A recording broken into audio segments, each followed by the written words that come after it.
बिहार राज्य में 2026 के अंदर 9,532 असिस्टेंट प्रोफेसर की भर्तियां होने वाली हैं।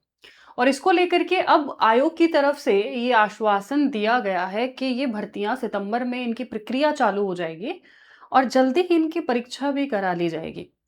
पर जब इस तरीके के भरोसे और इस तरीके के वायदे विद्यार्थियों से किए जा रहे हैं, तो इन सब के बीच में ये वायदा कहाँ गुम हो जाता है कि बेट की परीक्षा का भी आयोजन कराया जाएगा। अभी आप बिहार में ये देख रहे होंगे कि बहुत बड़े स्तर के ऊपर छात्र आंदोलन चल रहा है, जिसकी 13 मांगे हैं। उनके अंदर एक छोटा सा मूवमेंट, एक छोटा सा आंदोलन इस चीज को लेकर के भी है कि बेट की परीक्षा ये असिस्टेंट प्रोफेसर की भर्तियों से पहले कराई जानी चाहिए। और ये दिमाग में डालने वाला मुद्दा आया कहां से, ये बच्चों के दिमाग में ये विचार कहां से आया कि बेट का एग्जाम होना चाहिए, क्योंकि आज तक तो बिहार के अंदर कभी बेट का एग्जाम नहीं हुआ है। तो इन सारे चीजों के ऊपर हम लोग चर्चाएं करेंगे और ये भी देखेंगे कि क्या बेट का एग्जाम कराना इतना जरूरी है और क्यों। अगर आयोग ने कह दिया कि बेट का एग्जाम होगा, जो कि बहुत सारी जगह पे बच्चों के बीच में इस तरीके की खबरें फैल रही हैं, एक न्यूज़पेपर की कटिंग में मैं दिखाऊंगी जिसके आधार पे ये भरोसा दिया जा रहा है कि बेट का एग्जाम होगा, तो फिर विद्यार्थियों को ये आंदोलन करने की जरूरत क्यों पड़ रही है। तो इस सेशन के अंदर हम इन्हीं सब चीजों के ऊपर बात करेंगे। पहले मैं आपको ये कटिंग दिखा देती हूं कि जहां से ये दिखा करके बच्चों को भरोसा दिया जा रहा है कि देखिए बेट का एग्जाम होगा। ये खबर है मार्च की और ये अब विद्यार्थियों के बीच में बहुत पॉपुलर हो रही है।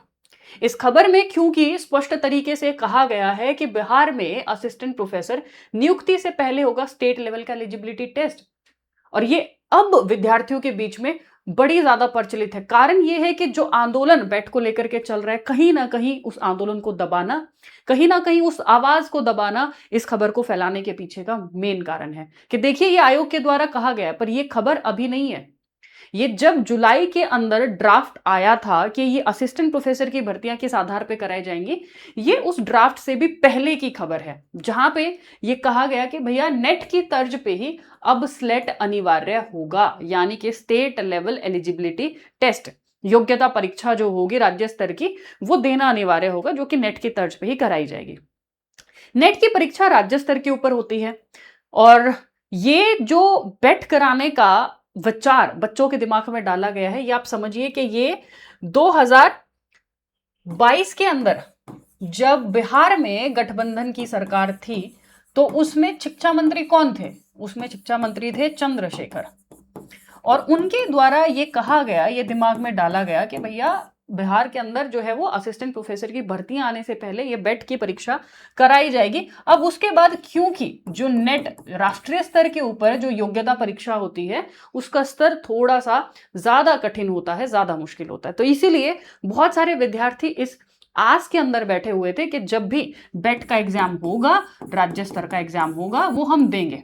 उसके बाद एक और बार आश्वासन दिया जाता है। देखिए मैं आपको दिखा रही हूं कि जुलाई के अंदर ये आप नोटिफिकेशन अगर देखोगे, तो ये नोटिफिकेशन जो है वो खुद आयोग की तरफ से दिया गया है, ये ड्राफ्ट है।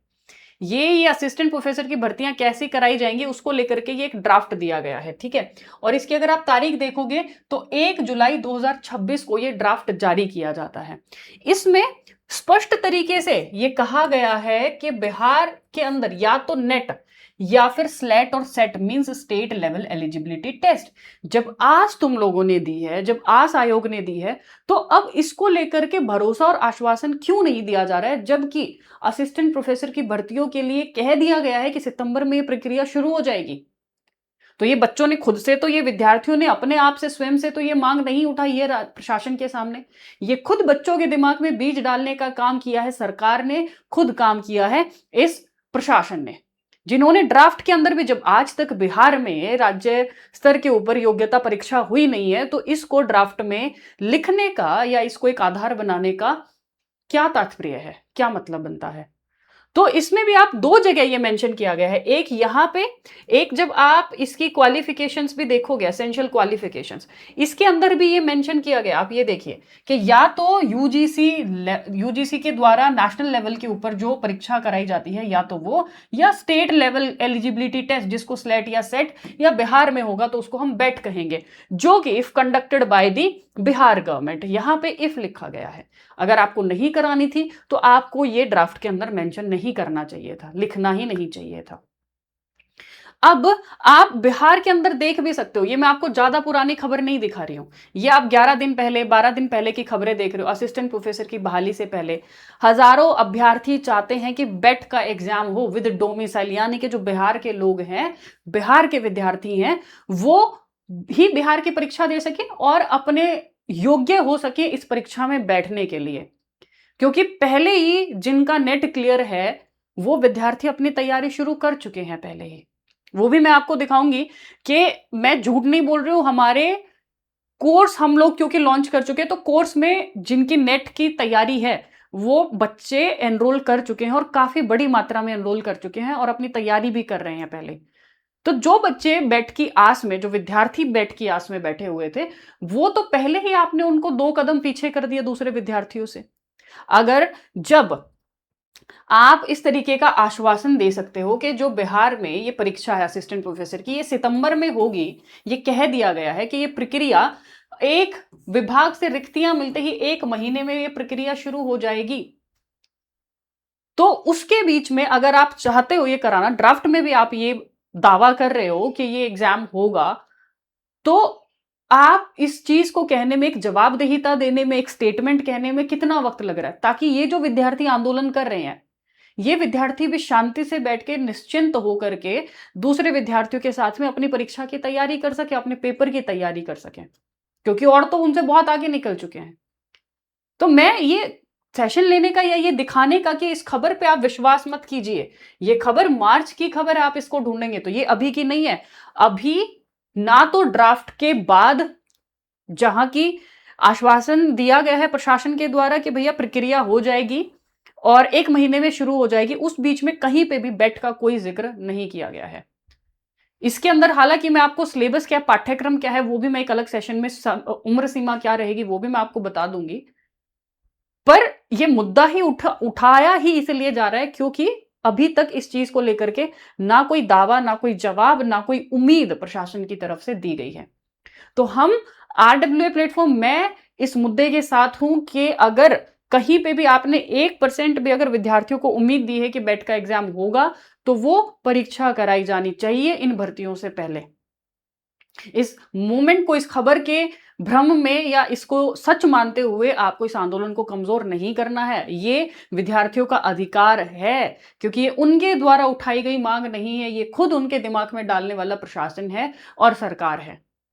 तो अगर आप भी चाहते हो कि बेट का एग्जाम हो, तो नीचे कमेंट सेक्शन में, चाहे, क्योंकि एक एक बच्चे का योगदान बहुत महत्वपूर्ण है, नीचे कमेंट सेक्शन में करके अपना जवाब जरूर बताएं, अपना मत जरूर बताएं कि ये बेट की परीक्षा जो है वो, क्योंकि ये इन बच्चों का अधिकार है जो अभी तक आस लगाए बैठे हुए थे। एक ये अवसर की समानता देने की बात है जो कि हमारा एक मौलिक अधिकार है। ठीक है।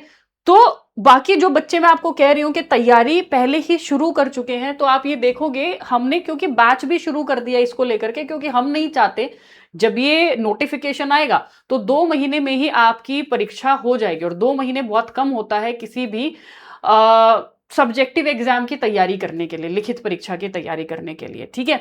तो हमने इसमें ये नालंदा बैच के नाम से अपना कोर्स पहले ही शुरू किया हुआ है, ये रहा नालंदा बैच। ठीक है। आप चाहते हो तो एनरोल भी कर सकते हो। मैं आपको ये बता भी देती हूँ कि इसके अंदर जो बात कही गई है तो वो परीक्षा का पैटर्न किस तरीके का रहेगा। तो टोटल कुल मिला के आपकी 200 अंकों की, 200 मार्क्स की ये परीक्षा रहने वाली है। ये स्पष्ट है इस ड्राफ्ट के अंदर भी कि इसमें 175 नंबर जो होंगे वो आपकी लिखित परीक्षा के आधार पे होंगे। ठीक है। और उसके अलावा जो आपके 25 नंबर मिलेंगे, इन 25 नंबर को 12 और 13 में विभाजित किया गया है, जिसमें कुछ आपके मिलेंगे डेमो के आधार पे, यानी कि आप कैसा पढ़ाते हैं, आपसे पढ़वा के देखा जाएगा, और कुछ नंबर मिलेंगे आपके साक्षात्कार के बेसिस पे, उसके आधार पे कि आपका इंटरव्यू कैसा जाता है। तो टोटल मिला करके ये 200 नंबर का या 200 मार्क्स की परीक्षा रहने वाली है। और इसमें अगर आप एलिजिबिलिटी की, योग्यता की बात करोगे तो एक तो आपके 55% नंबर होने चाहिए, जो कि ड्राफ्ट में खुद लिखा गया है मास्टर्स के अंदर।